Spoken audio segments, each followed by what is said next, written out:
मुलायम सिंह जी सुना आप पहलवान और कुश्ती लड़ा करते थे, ये कुश्ती लड़ते लड़ते फिर राजनीति में कहाँ से आ गए? उस वक्त तो स्वर्गीय नत्थू सिंह विधायक थे, उन्होंने कहा मैंने बहुत नाम सुना है, तुम कुश्ती हमको दिखा दो। तो हम कुश्ती लड़ गए और उनको कुश्ती हमारी पसंद आ गई। उसी दिन से वो हमसे प्रभावित हो गए और आगे चल करके उन्होंने ही अपने मन से मुझसे कहा कि अब मेरी जगह आपको चुनाव लड़ना पड़ेगा। हम चुनाव लड़े, उन्होंने लड़ाया और 1967 में पहली बार हम विधायक बने। आप 8 बार एमएलए एमएलसी रह चुके, अब लखनऊ छोड़कर दिल्ली क्यों नहीं आ जाते नेशनल पॉलिटिक्स में? अभी दिल्ली आने का मैंने सोचा नहीं था, लेकिन अब मैंने ये जरूर सोचा है कि दिल्ली में समाजवादी पार्टी के लोगों को ज़्यादा से ज़्यादा पहुंचाएगी। हमारा लक्ष्य है कि अब जो दिल्ली में प्रधानमंत्री बने वो समाजवादी पार्टी के समर्थन से बने, हमारी मर्जी का प्रधानमंत्री हो, ये हमारी इच्छा है और इसलिए हम पूरी शक्ति अब पार्लियामेंट के चुनाव में लगा दी है। आपने एक बार कहा था जब आपको चंद्रशेखर जी गृह मंत्री बना रहे थे दिल्ली में कि हम लखनऊ में मूंगफली बेच लेंगे लेकिन दिल्ली नहीं जाएंगे।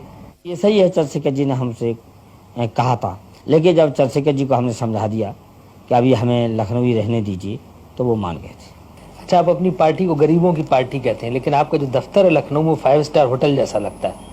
अब समाजवाद के माने ये तो नहीं कि गंदगी रखना चाहिए, तो अगर साफ सुथरा बना दिया है दफ्तर तो क्या हम उसमें बैठेंगे? वहाँ तो गरीब ही लोग आएंगे, तो गरीबों को भी कभी कभी अच्छी इमारत अगर मिल जाए तो क्या बुरा है। आप तो कहते हैं कि आपकी सरकार पिछड़ों की सरकार थी, जो जिसमें दलित और पिछड़ों की बात मानी जाती थी, लेकिन आप पर आरोप है कि आपकी सरकार को उद्योगपति संजय डालमिया, राज बब्बर और अमर सिंह चलाते थे। ये पूरी तरह से गलत है। जहाँ तक कि संजय डालमिया का सवाल है, वो हमारी पार्टी के कोषाध्यक्ष भी हैं, राष्ट्रीय पार्टी के, समाजवादी पार्टी के राज्यसभा के सदस्य भी हैं, लेकिन उन्होंने सरकार चलाने में कोई कहीं दखल नहीं दिया। जहाँ तक दूसरा आपने नाम लिया है राज बब्बर का, उन्होंने बेहतर समाजवादी पार्टी को समझा और समाजवादी पार्टी में शामिल हो गए और राज्यसभा के मेंबर भी हैं, तो स्वाभाविक है वो तो हमारी पार्टी के साथियों में से हैं, लेकिन उन्होंने भी सरकार में दखलंदाजी का कोई काम नहीं किया। अगर मान भी लिया जाए कि राज बब्बर और संजय डालमिया का इसमें हाथ था तो क्या गलती थी? जब मुलायम सिंह जी की राजनीतिक मुसीबत का वक्त था, जब बड़े बड़े दिग्गज और महारथी उनका साथ नहीं दे रहे थे, संजय डालमिया ने कंधे से कंधे मिला के उनका साथ दिया।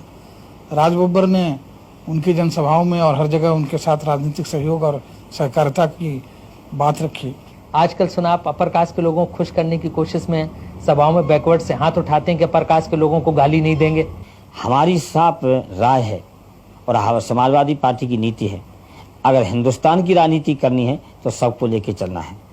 इसलिए हर सभा में हम कहते हैं कि जो हमारा सहयोगी दल था वो गाली जरूर देता था ऊंची जात को, लेकिन हम उसी समय ऊंची जात को हम सम्मान देते थे और इसलिए बहुत ही शायद मन मन में बहुजन समाज पार्टी लोगों को इस बात से परेशानी थी कि जो मुख्य पोस्ट हैं और की पोस्ट हैं सरकार में वो ऊंची जात के पास क्यों हैं।